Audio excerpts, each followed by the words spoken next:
Hello, everyone. So glad you're with us today. Hey, I've asked Chad Schisler to join me today. Chad, I'm glad we get this time together. Absolutely. Absolutely. You know, I'm really enjoying doing these little segments that we do every day. Mm-hmm. And Chad, there's something in my heart today that I just want to feel like I asked you to come on because I feel like you're really sharp in this area. I want to talk about overcoming. And that's in our backdrop there. I want to tell them today, you can overcome. Yes. And you know, the definition of overcoming simply means this: to succeed through any problem or difficulty. Mm-hmm. And so I want you to help us, help me, and maybe I know you help our viewers, because you know, in this life, difficulties come. Jesus said it in John 16, I think 33, somewhere thereabouts. He said, in this world, there's going to be tribulation or troublesome times. And I find that when troublesome time comes, we don't always respond exactly right. Yep. And we find ourselves creating issues instead of being able to get through the issue. Yep. So help me out. Help us to overcome in the days of difficulty. You've worked in the fire department issues, and you've helped a lot of situations in crises. What are some of the issues that you see happens with most people when a crisis hits? Well, to me, the biggest thing, regardless of the background, regardless of the area you're working in, honestly, I'll take it back to my sports stuff. One of my greatest quotes I've got on my wall is from UCLA retired basketball coach, and it says, "If you wait for the time to prepare, it's too late."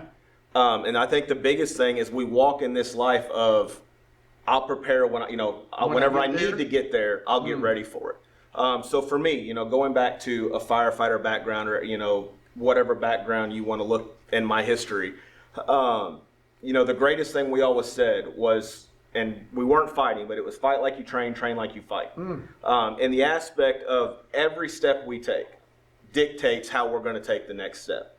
So we don't wait around for disaster. We don't wait around for you to need us as firefighters to learn what we're going to do.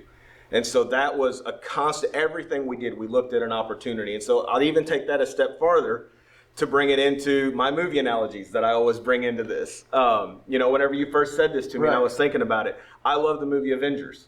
And so the very first Avengers, whenever Hulk's coming in there and they're like, Hulk, get ready. And he's like, what's your secret? And he goes, I'm always angry.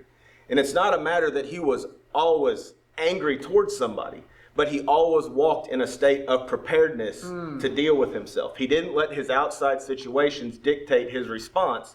He controlled his response. That's good. And there's a whole lot that I just threw in there. I realize really that. Good, but there's not just one factor of how to respond to crisis. To me, it boils down to three things. One, preparing for it.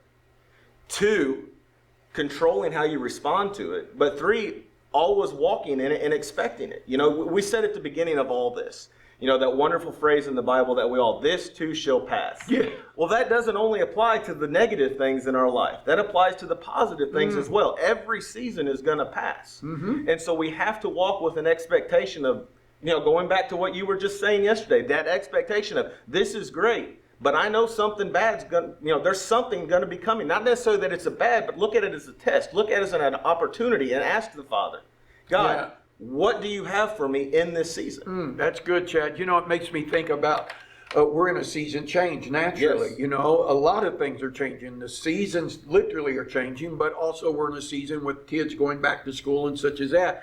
You don't wait till the day of school to start getting the stuff together. Yes. Most parents and most of us have been gathering supplies, and we've been preparing our children bedtimes and a lot of other things to get there.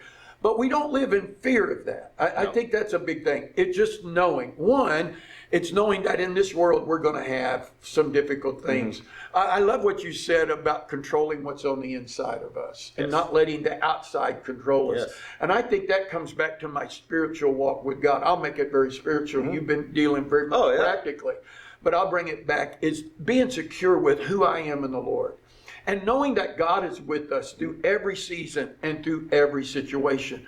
I think that's as much about preparedness and facing crises and getting through difficulties and overcoming every obstacle that is in front of us. Yes. And I want you to know, friend, I want you to stay with us today, tomorrow. We're going to deal with this a little bit more, Chad. I want you to stay with me. But I want you to know you can overcome. I believe God has designed you to overcome. I believe you've been called to victory.